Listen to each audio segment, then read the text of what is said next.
Charlie and the Chocolate Factory, written by Roald Dahl, illustrated by Quentin Blake, read aloud by Angelina Fox.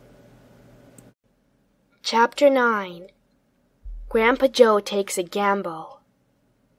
The next day when Charlie came home from school and went in to see his grandparents, he found that only Grandpa Joe was awake. The other three were all snoring loudly. "Shh!" whispered Grandpa Joe, and he beckoned Charlie to come closer. Charlie tiptoed over and stood beside the bed. The old man gave Charlie a sly grin, and then he started rummaging under his pillow with one hand. And when the hand came out again, there was an ancient leather purse clutched in the fingers. Under cover of the bedclothes, the old man opened the purse and tiptoed it upside down. Out fell a single silver 10-cent piece. "It's my secret hoard," he whispered. "The others don't know I've got it. And now you and I are going to have one more fling at finding that last ticket. How about it, eh? But you'll have to help me." "Are you sure you want to spend your money on that, Grandpa?" Charlie whispered. "Of course I'm sure," spluttered the old man excitedly. "Don't stand there arguing. I'm just as crazy as you are to find that ticket. Here, take the money and run down the street to the nearest store and buy the first Wonka candy bar you see, and bring it straight to me, and we'll open it together." Charlie took the little silver coin and slipped quickly out of the room. In 5 minutes he was back. "Have you got it?" whispered Grandpa Joe, his eyes shining with excitement. Charlie nodded and held out the bar of candy. "Wonka's Nutty Crunch Surprise," it said on the wrapper. "Good," the old man whispered, sitting up in the bed and rubbing his hands. "Now, come over here and sit close to me, and we'll open it together. Are you ready?" "Yes," Charlie said. "I'm ready." "All right. You tear off the first bit." "No," Charlie said. "You paid for it. You do it all." The old man's fingers were trembling most terribly as they fumbled with the candy bar. "We don't have a hope, really," he whispered, giggling a bit. "You do know we don't have a hope, don't you?" "Yes," Charlie said. "I know that." They looked at each other, and both started giggling nervously. "Mind you," said Grandpa Joe, "there is just that tiny chance that it might be the one. Don't you agree?" "Yes," Charlie said. "Of course. Why don't you open it, Grandpa?" "All in good time, my boy. All in good time. Which end do you think I ought to open first?" "That corner. The one furthest from you. Just tear off a tiny bit, but not quite enough for us to see anything." "Like that?" said the old man. "Yes. Now a little bit more." "You finish it," said Grandpa Joe. "I'm too nervous." "No, Grandpa. You must do it yourself." "Very well, then. Here goes." He tore off the wrapper. They both stared at what lay underneath. It was a bar of candy, nothing more. All at once they both saw the funny side of the whole thing, and they burst into peals of laughter. "What the heck's going on?"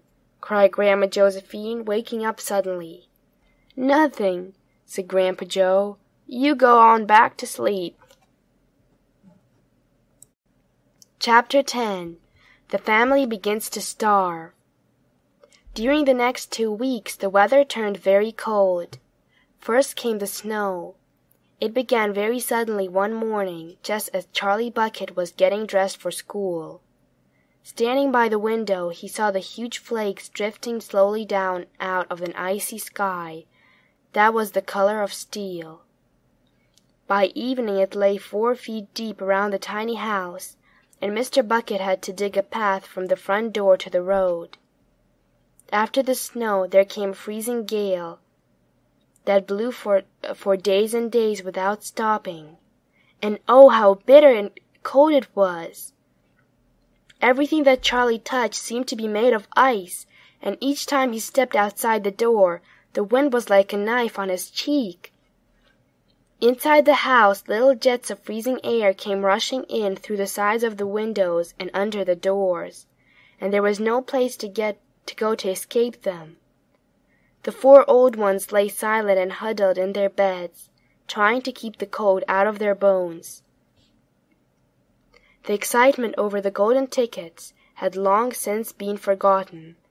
Nobody in the family gave a thought now to anything except for the 2 vital problems of trying to keep warm and trying to get enough to eat. There is something about very cold weather that gives one an enormous appetite. Most of us find ourselves beginning to crave rich steaming stews and hot apple pies,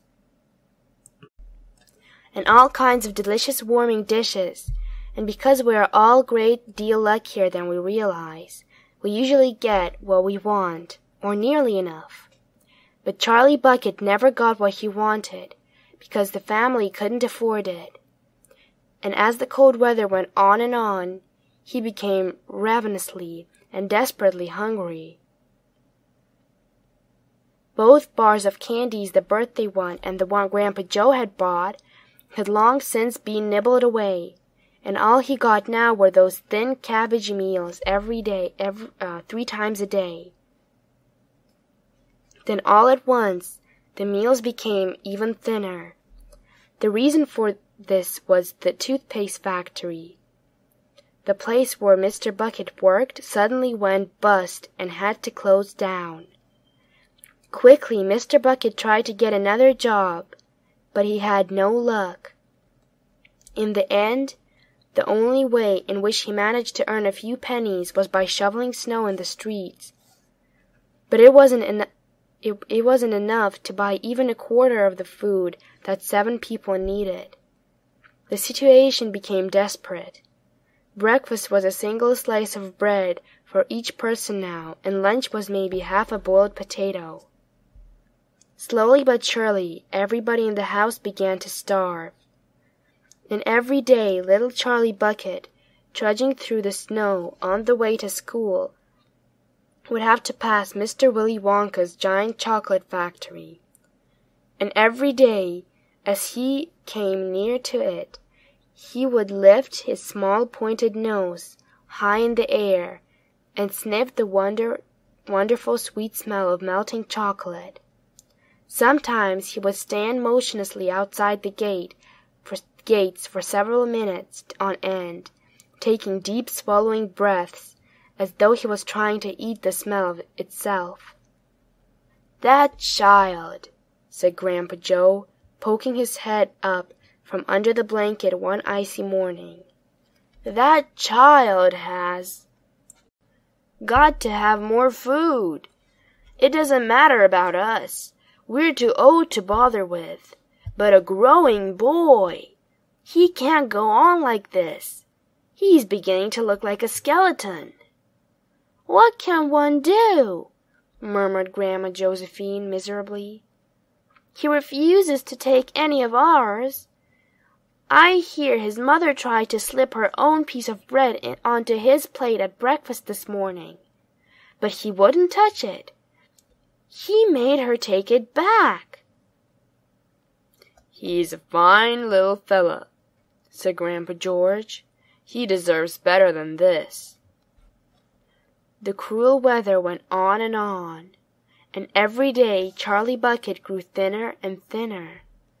His face became frighteningly white and pinched. The skin was drawn so tightly over the cheeks that he could see the shapes of the bones underneath. It seemed doubtful whether he could go on much longer like this without becoming dangerously ill. And now, very calmly, with that curious wisdom that seems to come so often to small children in times of hardship, he began to make little changes here and there in some of the things that he did, so as to save his strength. In the mornings he left the house 10 minutes earlier, so that he could walk slowly to school, without ever having to run. He sat quietly in the classroom during recess, resting himself, while the others rushed outdoors and threw snowballs and wrestled in the snow. Everything he did now, he did slowly and carefully to prevent exhaustion. Then one afternoon, walking back home with the icy wind in his face, and feeling hungrier than he had ever felt before, his eye was caught suddenly by a piece of paper that was lying in the gutter, in the snow. The paper was of a greenish color, and there was something vaguely familiar about it. Charlie stepped off the curb and bent down to examine it. Part of it was buried under the snow, but he saw at once what it was. It was a $1 bill.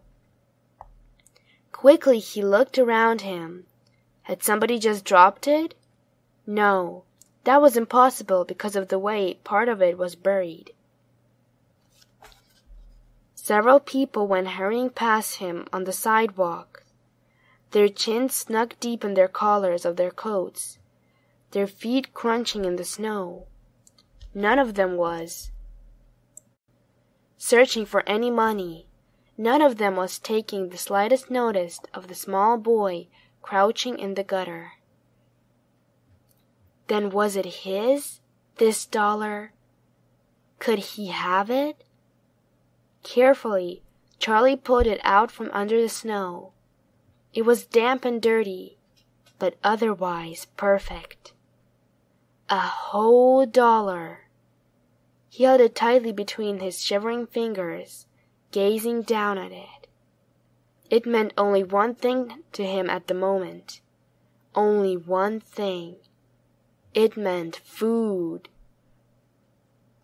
Automatically, Charlie turned and began moving toward the nearest shop. It was only 10 paces away. It was a newspaper and stationery store, the kind that sells most everything, including candy and cigars. And what he would do, he whispered quickly to himself. He would buy one luscious bar of candy and eat it all up, every bit of it, right then and there, and the rest of the money he would take straight back home and give to his mother. Chapter 11.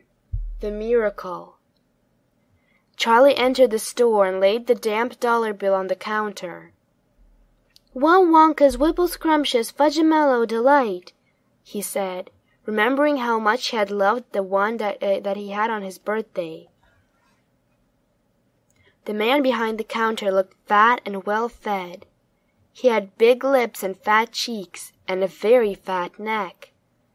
The fat around his neck bulged out and around the top of his collar like a rubber ring. He turned and reached behind him for the candy bar. Then he turned back again and handed it to Charlie. Charlie grabbed it and quickly tore off the wrapper and took an enormous bite. Then he took another, and another, and oh, the joy of being able to cram large pieces of something sweet and solid into one's mouth. The sheer blissful joy of being able to fill one's mouth with rich, solid food. "You look like you want that one, Sonny," the shopkeeper said pleasantly. Charlie nodded, his mouth bulging with chocolate. The shopkeeper put Charlie's change on the counter. "Take it easy," he said. It'll give you a good ache if you swallow it like that, without chewing." Charlie went on wolfing the candy. He couldn't stop. and in less than half a minute the whole thing had disappeared down his throat. He was quite out of breath, but he felt marvelously, extraordinarily happy. He reached out a hand to take the change. Then he paused. His eyes were just above the level of the counter. They were staring at the little silver coins lying there. The coins were all dimes. There were 9 of them altogether. Surely it wouldn't matter if he spent just one more. "I think," he said quietly, "I think I'll have just one more of those candy bars. The same kind as before, please." "Why not?" the fat shopkeeper said, reaching behind him again and taking another Whipple Scrumptious Fudge-a-Mellow Delight from the shelf. He laid it on the counter. Charlie picked it up and tore off the wrapper, and suddenly, from underneath the wrapper, there came a brilliant flash of gold. Charlie's heart stood still. "It's a golden ticket!" screamed the shopkeeper, leaping about a foot in the air. "You've got a golden ticket! You found the last golden ticket! Hey, what do you know? Come and look at this, everybody! The kids found Wonka's last golden ticket! There it is! It's right there in his hands!" It seemed as though the shopkeeper might be going to have a fit. "In my shop, too!" he yelled. "He found it right here in my own little shop! Somebody call the newspapers, quick, and let them know! Watch out now, Sonny! Don't tear it as you unwrap it! That thing's precious!" In a few seconds there was a crowd of about 20 people clustering around Charlie, and many more were pushing their way in from the street. Everybody wanted to get a look at the golden ticket and at the lucky finder. "Where is it?" somebody shouted. "Hold it up so all of us can see it." "There it is, there," someone else shouted. "He's holding it in his hands. See the gold shining." "How did he manage to find it, I'd like to know?" a large boy shouted angrily. 20 bars a day I've been buying for weeks and weeks." "Think of all the free stuff he'll be getting, too," another boy said enviously. "A lifetime supply." "He'll need it, the skinny little shrimp," a girl said, laughing. Charlie hadn't moved. He hadn't even unwrapped the golden ticket from around the candy bar. He was standing very still, holding it tightly with both hands, while the crowd pushed and shouted all around him. He felt quite dizzy. There was a peculiar floating sensation coming over him, as though he was floating up in the air like a balloon. His feet didn't seem to be touching the ground at all. He could hear his heart thumping away loudly, somewhere in his throat. At that point he became aware of a hand resting lightly on his shoulder, and when he looked up he saw a tall man standing over him. "Listen," the man whispered. "I'll buy it from you. I'll give you $50. How about it, eh? And I'll give you a new bicycle as well, okay?" "Are you crazy?" shouted a woman who was standing equally close. "Why, I'd give him $500 for that ticket. You want to sell that ticket for $500, young man?" "That's quite enough of that," the fat shopkeeper shouted, pushing his way through the crowd and taking Charlie firmly by the arm. "Leave the kid alone, will you? Make way there! Let him out!" And to Charlie as he led him to the door he whispered, "Don't let anybody have it. Take it straight home, quickly, before you lose it. Run all the way and don't stop till you get there. You understand?" Charlie nodded. "You know something?" the fat shopkeeper said, pausing a moment and smiling at Charlie. "I have a feeling you needed a break like this. I'm awfully glad you got it. Good luck to you, Sonny." "Thank you," Charlie said, and off he went, running through the snow as fast as his legs would go. And as he flew past Mr. Willy Wonka's factory, he turned and waved at it and sang out, I'll be seeing you soon." And 5 minutes later he arrived at his own home.